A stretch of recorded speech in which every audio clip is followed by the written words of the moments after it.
आदाब, आप देख रहे हैं दावत न्यूज और मैं हूं आपके साथ असलम खान। जिस तरह से आप लोग जानते हैं कि जम्मू कश्मीर के जो लोग हैं वो काफी ज्यादा उम्मीदें जो है वो सेंटर से लगाए बैठे हैं। और आप लोग तो जानते हैं कि जिस तरह से हमारी जब भी एडवोकेट लतीफ मलिक जी के साथ मुलाकात होती है और एक ही मुद्दा रहता है हमारा, वो है ओबीसी। इन्हीं सब पे बात करने के लिए इनके पास आए हैं। आइए बात करते हैं। सर, सबसे पहले तो आपका बहुत बहुत स्वागत है दावत न्यूज में। Thank you Aslam ji. Sir, आपसे जानना चाहेंगे कि काफी ज्यादा प्रयास रहे हैं, बड़ी कोशिशें रही हैं कि अपनी आवाज जो है वो एडमिनिस्ट्रेशन तक पहुंचाई जाए, चाहे वो एलजी गवर्नमेंट हो या फिर सेंटर में बैठी हुई मोदी सरकार है। तो क्या कुछ जो है अब तक हो पाया है? अब जो उम्मीदें हैं वो पूरी हो पाई है अब तक? देखिए असलम जी, जैसा कि आपको पता ही है कि जम्मू कश्मीर के ओबीसी के साथ आज से नहीं, ये 70 साल से भेदभाव चल रहा था। और जो उनके बुनियादी हकूक थे रिजर्वेशन के, जो लास्टली 1992 की सुप्रीम कोर्ट की जजमेंट के बाद मंडल कमीशन जजमेंट भी कहा जाता है, जिसको इंतसानी जजमेंट थी, जिससे मंडल कमीशन लागू हुआ था और पूरे मुल्क भर में 27% रिजर्वेशन लागू हो गई थी। जम्मू कश्मीर उस वक्त की एक ऐसी स्टेट थी जो अब ड्यूटी है, जहाँ पे वो रिजर्वेशन का बेनिफिट आज तक लोगों को नहीं मिल पा रहा था। तो जो पुरानी हुकूमतें आती थी, जिसने जम्मू कश्मीर में हुकूमत की, उन्होंने सिर्फ खोखले वादे किए, वोट बैंक पॉलिटिक्स के लिए, बट किसी ने भी ओबीसी का दर्द ना समझा, ना उस दर्द को कोई दवाई लगाने की कोशिश की। बिल आखिर 2013-14 में जब सेंटर की हुकूमत इलेक्शंस आई, लोकसभा इलेक्शंस आई, तो उस वक्त बीजेपी के बड़े दिग्गज नेताओं ने जम्मू कश्मीर में आके रैलीज में तो ओबीसी के साथ बहुत बड़े बड़े वादे किए और 27% उनको जो उनका हक दिलाने का आश्वासन दिलाया। तो उस उम्मीद में जम्मू कश्मीर के ओबीसी को एक उम्मीद जागी जब हमारे हानरबल प्राइम मिनिस्टर नरेंद्र मोदी जी की पहली हुकूमत बनी कि अब उन्होंने वादा किया है तो वो पूरा करेंगे। उसके बाद सेकंड टाइम भी वो आए, पर बिल आखिर उन्होंने पिछले 1.5 साल से अपने उस वादे को पूरे करने का प्रयास वो बार बार कर रहे थे। सेंट्रल गवर्नमेंट, हमारे honourable minister home minister Amit Shah ji भी, उन्होंने पिछले पार्लियामेंट सेशन में भी बिल रखा था ओबीसी का। बेसिकली हुआ क्या था कि जो साबका हुकूमतें थी जम्मू कश्मीर की, उन्होंने जम्मू कश्मीर में ओबीसी का नॉमिनक्लेचर ही चेंज कर दिया था, उसको अदर सोशल कास्ट ओएससी के नाम से कर रहे थे।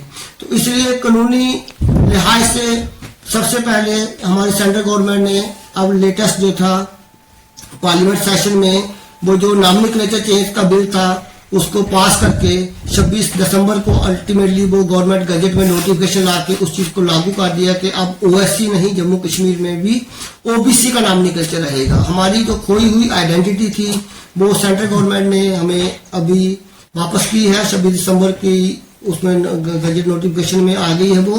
तो इसलिए हम अपने दिल की गहराइयों से प्राइम मिनिस्टर नरेंद्र मोदी जी का, हमारे होम मिनिस्टर अमित शाह जी का और एलजी साहब का भी शुक्रिया अदा करते हैं कि हमारा जो रिजर्वेशन का जो इशू था उसको ट्रैक पे लाने के लिए सबसे पहला कदम जो चाहिए था कि ओएससी से ओबीसी नॉमिनक्लेचर लाना है।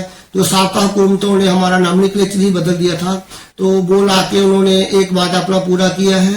तो हमें अभी सेंट्रल गवर्नमेंट से बड़ी उम्मीदें हैं, उम्मीदें वाबस्ता है कि जो 27% रिजर्वेशन जो है, अब जो कानूनी वो था वो उन्होंने ओबीसी जहां पे लाया है, ओएससी का नॉमिनक्लेचर चेंज करके ओबीसी में लाया।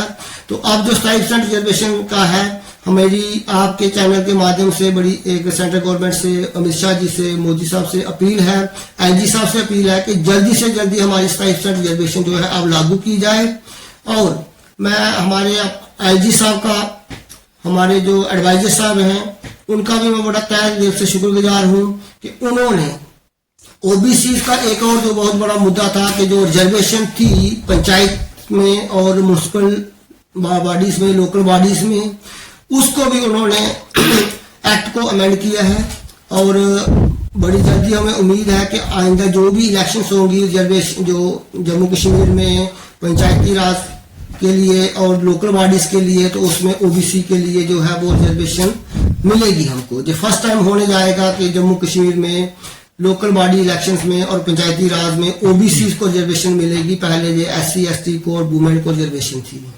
लतीफ साहब, क्या लगता है कि जिस तरह ये जो पंचायती राज एक्ट के मुताबिक जो रिजर्वेशन ओबीसी को मिलने जा रही है, क्या लगता है कि इससे ओबीसी कम्युनिटी को, या फिर यूं कहें कि जो भी कास्टें ओबीसी के अंदर आती हैं, पूरी ओबीसी को क्या कितना फर्क पड़ेगा, कितना वो जो है डिलिमिटेशन के बाद फायदा होगा? देखिए, हमारा वो बुनियादी हकूक है, क्योंकि किसी भी कम्युनिटी को गवर्नमेंट ने अपलिफ्टमेंट करने के लिए, चाहे वो एम्प्लॉयमेंट में हो, या पॉलिटिकल स्फीयर में हो, या लोकल बॉडी इलेक्शंस में हो, गवर्नमेंट का सबसे पहले ये रहता है कि उस कम्युनिटी के बंदों को आगे लाया जाए, रिजर्वेशन दे के उनकी सीटें रिजर्व करके उसी पर्टिकुलर कम्युनिटी से वो बंदा आगे लाया जाए। इसीलिए ये गवर्नमेंट का एक प्रयास है कि अदर बैकवर्ड क्लासेस को भी जो है पंचायती राज में और लोकल बॉडी इलेक्शन में नुमाइंदगी दी जाए, उनकी सीटें रिजर्व कर दी जाए, और ताकि उसी अदर बैकवर्ड क्लासेस के ही लोग जो है वो उन सीटों पे जीत कर आगे आए, और वो अदर बैकवर्ड क्लासेस, जो बैकवर्ड क्लासेस हैं, उनकी अपलिफ्टमेंट हो सके। तो वही मुद्दा गवर्नमेंट का एक ऑब्जेक्टिव रहता है। कॉन्स्टिट्यूशन में प्रोविजंस हैं, जो हमारी जो कॉन्स्टिट्यूशनल अमेंडमेंट्स की गई थी, 73rd और 74th अमेंडमेंट की गई थी, उसको अब जम्मू कश्मीर में पूरी तरह से लागू होने जा रही है। क्योंकि बाकी स्टेटों में जब भी इलेक्शंस होते हैं, वहां पे अदर बैकवर्ड क्लासेस को रिजर्वेशन मिलती है, पंचायत में, म्यूनसिपैलिटीज में, लोकल बॉडीज में। पर जम्मू कश्मीर एक ऐसी स्टेट थी, क्योंकि इन्होंने पुरानी साबका हुकूमतों ने हमारा नॉमिनोक्लेचर ही चेंज कर दिया था। हमें अदर बैकवर्ड क्लासेस के नाम से जाना ही नहीं जाता था, हमें अदर सोशल कास्ट के नाम से जाना जाता था। और ये तो अभी जो है मौजूदा मरकजी सरकार ने लास्ट जो पार्लियामेंट सेशन हुआ है, उसमें बिल पास करके, उसको एक्ट बना के, गजट में नोटिफाई करके, तो अदर बैकवर्ड क्लासेस का हमारी जो नॉमिनोक्लेचर थी, पहचान थी, हमें अदर बैकवर्ड क्लासेस में लाया है। और जो कॉन्स्टिट्यूशन में जो टर्म है प्रॉपर अदर बैकवर्ड क्लासेस, वो जो है हमें लाने के बाद ही हमारे एलजी साहब ने जो है अदर बैकवर्ड क्लासेस के लिए रिजर्वेशन जो है देने का फैसला किया है कि उनको पंचायती राज में और म्यूनसिपैलिटी में दी जाएगी।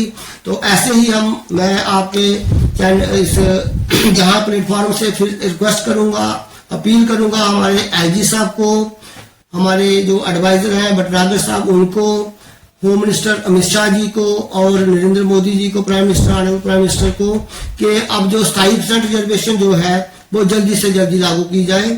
और मैं एक और अपील करूंगा इस वक्त सरकार से, जो एलजी सरकार है, कि जब तक हमारी ओबीसी की रिजर्वेशन गवर्नमेंट जो है वो एनहांस करके 27% नहीं करती है, तब तक जो भी पोस्टें फिलहाल जो गवर्नमेंट रेफर करने जा रही है या रेफर की है, उस प्रोसेस को फिलहाल थोड़ी देर के लिए रोकना चाहिए, और 2-4-10 दिन के अंदर हमारी रिजर्वेशन को नोटिफाई करके, परसेंटेज को नोटिफाई करके, उसके बाद ही पोस्टें रेफर की जाए, ताकि जम्मू कश्मीर के ओबीसी को उसका पूरा जो रिजर्वेशन का जो लाभ है वो हासिल कर सके।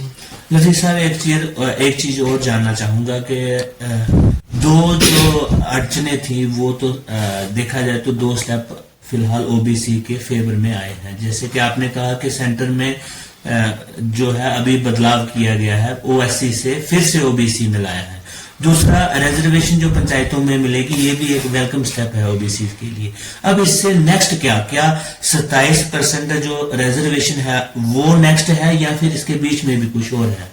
नहीं, देखिए असलम जी, इसमें बीच का तो कोई बात ही नहीं है, क्योंकि जो 27% रिजर्वेशन का जो गवर्नमेंट का फार्मूला था, जो गवर्नमेंट ने फिक्स किया था क्राइटेरिया, वो प्रेसिडेंट ऑफ इंडिया ने एक कमीशन अपॉइंट किया गया था, नेशनल कमीशन, मंडल कमीशन। नजीर साहब, मेरा सवाल ये था कि क्या कोई ऐसी और अड़चन है बीच में कि जो वहां तक पहुंचने नहीं देगी? जिस तरह से पहले ये था कि ओएससी बीच में अड़चन थी, क्योंकि वो पूरी तरह से इम्प्लीमेंट ही नहीं हो पाता जब तक ओबीसी नाम ना बनता। तो वैसा क्या कुछ अभी भी आपको लगता है कि कुछ है जिसकी वजह से शायद दिक्कत आ रही हो 27% रिजर्वेशन पूरी इम्प्लीमेंट? गवर्नमेंट ऑफ इंडिया के लिए कोई 27% रिजर्वेशन इंप्लीमेंट करने के लिए कोई दिक्कत नहीं होगी। दिक्कत थी वो कानूनी जो था कि अदर सोशल कास्ट था, उसके बाद 27% रिजर्वेशन, क्योंकि वो गवर्नमेंट ऑफ इंडिया ने, नेशनल कमीशन ने, मंडल कमीशन ने, on the basis of the population of the OBC, 54% population उस वक्त जो 1979 में जो मंडल कमीशन की सिफारिशात गई थी, उसमें पूरे ऑल ओवर इंडिया में 54% के राउंड वर्ड पॉपुलेशन बताई गई थी, उसका 50% 27% रिजर्वेशन लागू करने की उनकी सिफारिशें थी। और वो मसला सुप्रीम कोर्ट में गया और सुप्रीम कोर्ट के 9 जजों के कॉन्स्टिट्यूशन बेंच ने उस पर मुहर लगा के ये कहा कि ये जो है 27% रिजर्वेशन जो वैलिड है, लीगल है और उसको दिया जाए। तो अब जब वो सारी वो हो गया तो अब 27% रिजर्वेशन को जम्मू कश्मीर में लागू करने के लिए कानूनी कोई ऐसी कोई अड़चन नहीं है।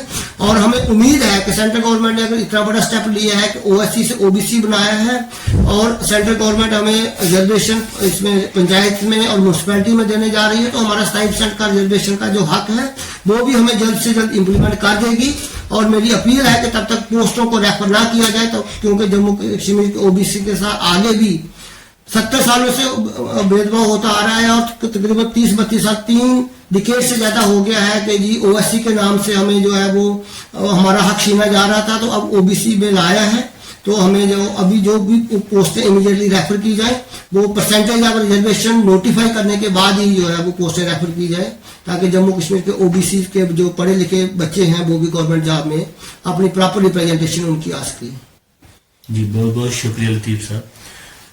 आप लोग जानते हैं कि किसी भी सोसाइटी में किसी एक क्लास को अपलिफ्टमेंट करने के लिए जो है वो रिजर्वेशन होना काफी जरूरी होता है और ये इंडियन कॉन्स्टिट्यूशन कह रहा है। और ओबीसी कहीं ना कहीं हर बार पीछे रह जाती थी, क्योंकि बाकी एसटी हो चाहे वो एससी हो, वो तो अपना जिस तरह से जो क्राइटेरिया था वो उनका फायदा लेती थी, लेकिन ओबीसी कहीं ना कहीं पीछे रह जाती थी। एक नया स्टेप जो है वो जम्मू कश्मीर के लिए जो है खुशी का जो आया है वो ये है कि ओएससी से ओबीसी में तब्दील हो चुका है। हालांकि इसमें अब देखना ये होगा कि कितनी जल्दी जो है इसमें जो नई पोस्टें निकलेंगी उसमें भी ओबीसी आएगा। और देखने वाली बात ये भी होगी कि आखिरकार बढ़ाया कितना जाता है, क्या 27% तक बढ़ाया भी जाता है कि नहीं। आपकी इस सब पे क्या राय है, अपनी राय जो है कमेंट बॉक्स में जरूर रखें। फिलहाल मुझे और मेरे सहयोगी को दीजिए इजाजत। आप देखते रहिए द वर्क न्यूज।